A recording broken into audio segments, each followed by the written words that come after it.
Fancy সোপার্স, wow এটা কি গামছাই তো।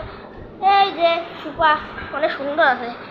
এই ল্যাম্পোস্ট, টেবিল, ওইটা দেখেন ফাউন্টেন। এই জিনিসটা আমার অনেক কুল লাগে, দেখেন ফাউন্টেন অনেক কুল লাগে।